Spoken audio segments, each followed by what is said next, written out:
welcome back to the Wrestling Newsroom. I'm your host, Austin Justin, and today we're going to be looking at all the wrestling news from Tuesday. We start with a very interesting story. Carmella responds to an article entitled 15 Female Wrestlers Who Would Be Considered Ugly If They Were Never Famous. She responded with the following message on Twitter.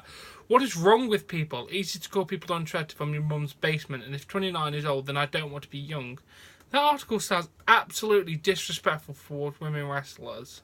I hate the idea of that. Thank you, Carmella, for stepping in and defending women wrestlers. I really do think that's amazing.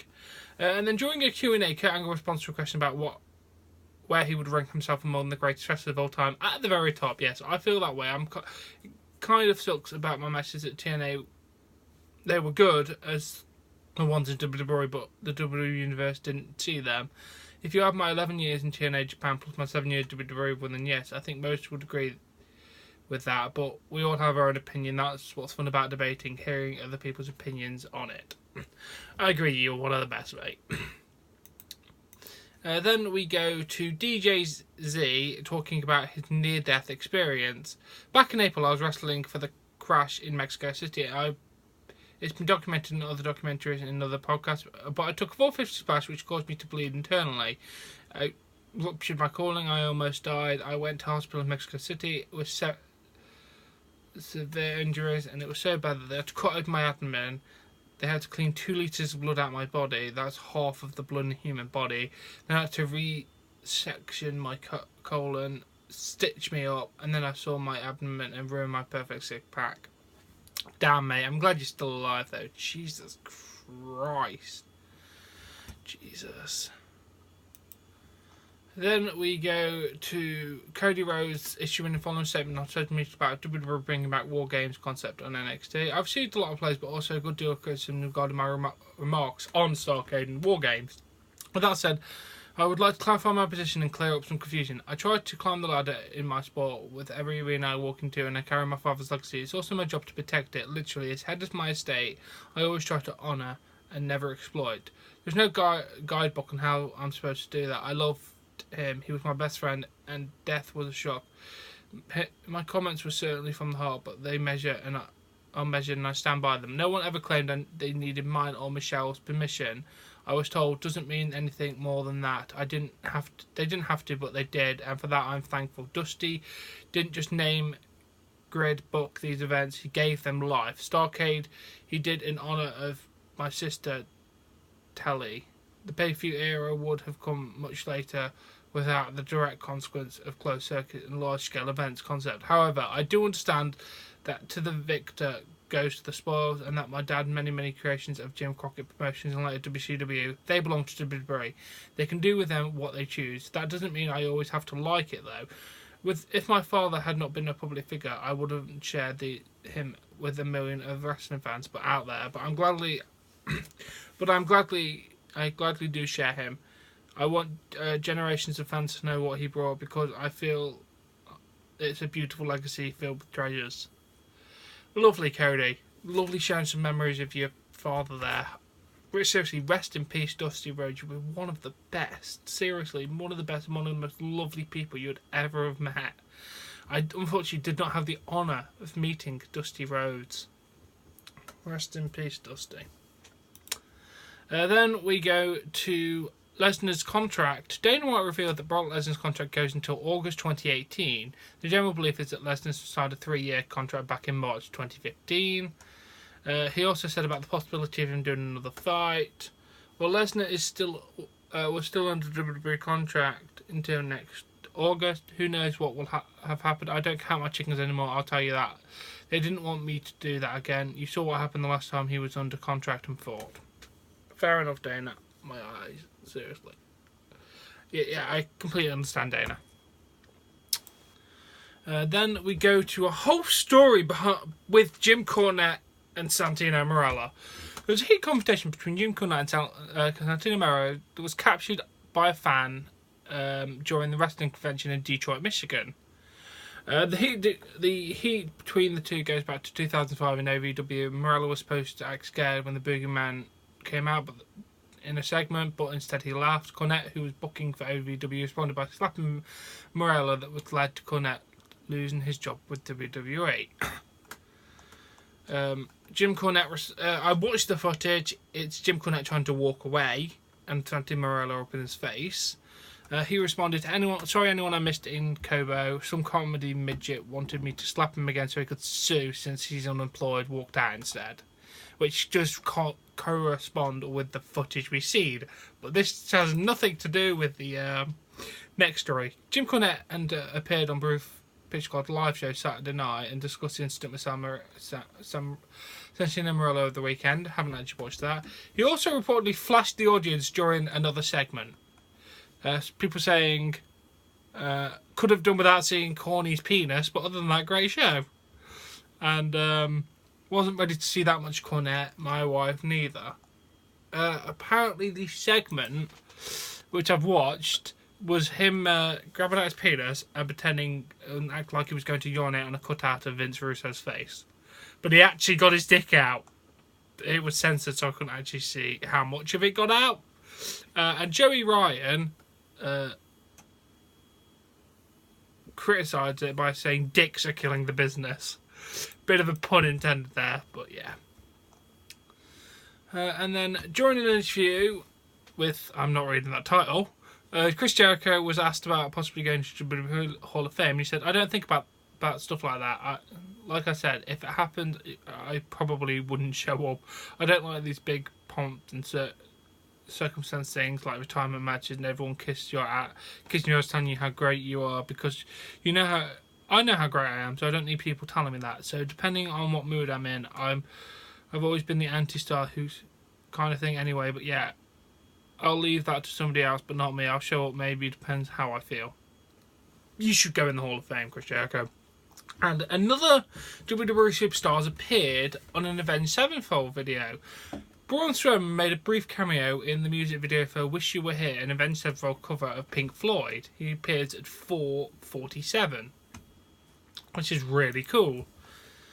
Then we go to Kurt Angle talked about why he paired himself with Jason Jordan instead of Chad Gable. Gable reminds a lot of people of me. They're both great talents, but one needed a bit more help and a bit of a rub.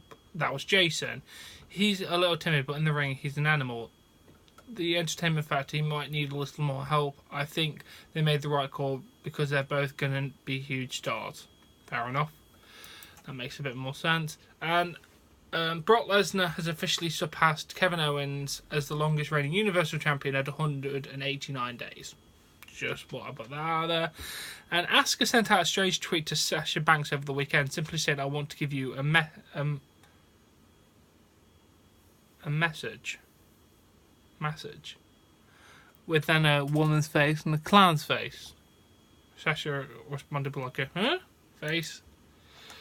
Then we go to Kevin Owens posting the following picture on Instagram after Hell in the Cell with a hug with Sami Zayn.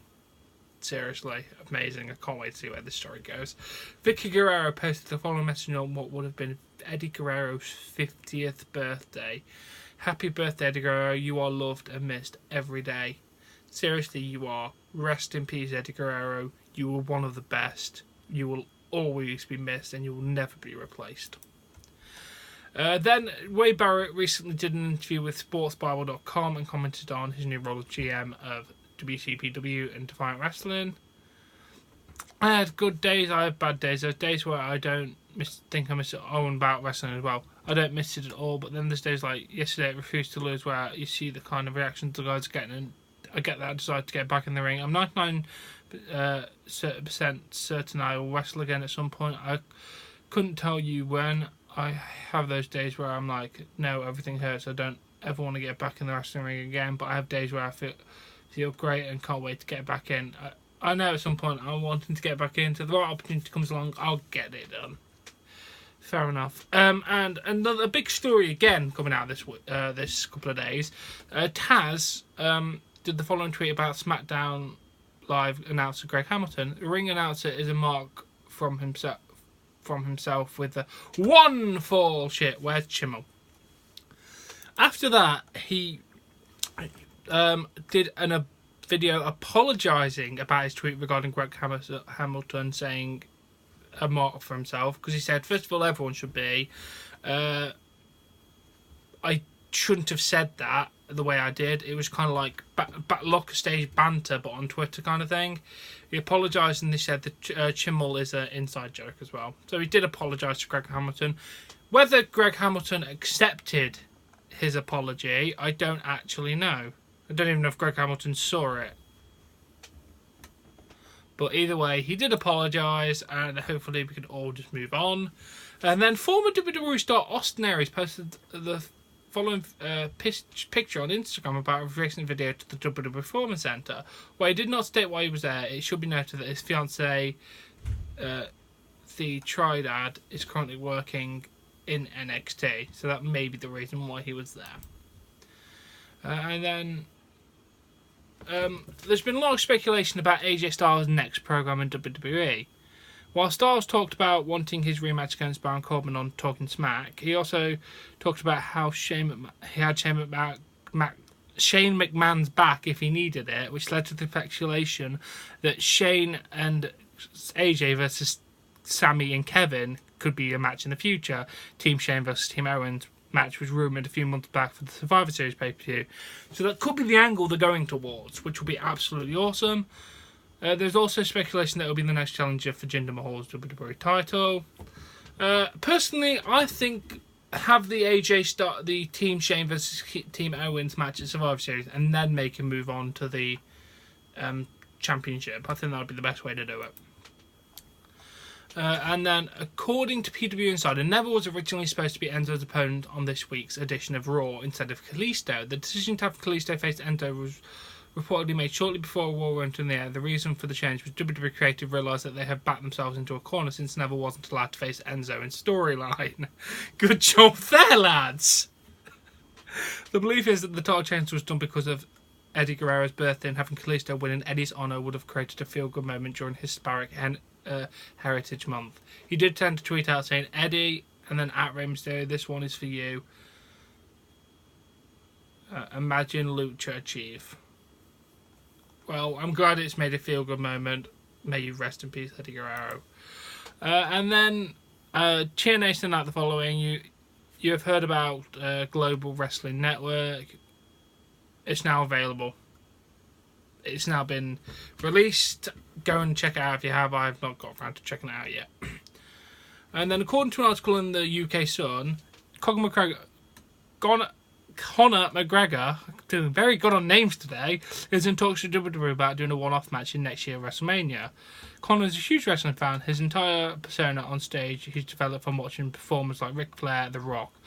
These top goals are self-promotion and trash talk, and he likes these guys when he watched these guys when he was younger. This is something he's always wanted to do. The WWE guys have asked him to do a show before with them, and the timing was never really right. But this time it looks like the deal is going to be locked in place. He has some things to tie up in UFC before he can do anything, but this is a big money deal, so I can't see him turning it down. Fair enough, go for it. I want to see Conor McGregor in WWE. And then House of Hardcore, run by Tommy Dreamer, made big announcements. Where did it say? I haven't picked a day, not Mondays or Tuesday, but we will be having new content weekly. Cameras will be rolling there too. The shows are going to be stacked with a load of surprises. This means you can start having storylines, more talent, ability, and the ability to be seen in the spotlight. It also means that there's going to be championships. He's basically making House of Hardcore into a proper wrestling brand, which is amazing. I'm going to give you all the luck in the world, Tommy Dreamer. Best of luck, my friend. Now, as always, this has been the news. That has been AJ Smiles, your Lord and Saviour. I've been All Things Wrestling. I do hope you've enjoyed it. If you have, please give this video a like. Please support me on Patreon. Link in the description below. Subscribe to see more content, and I'll catch you later.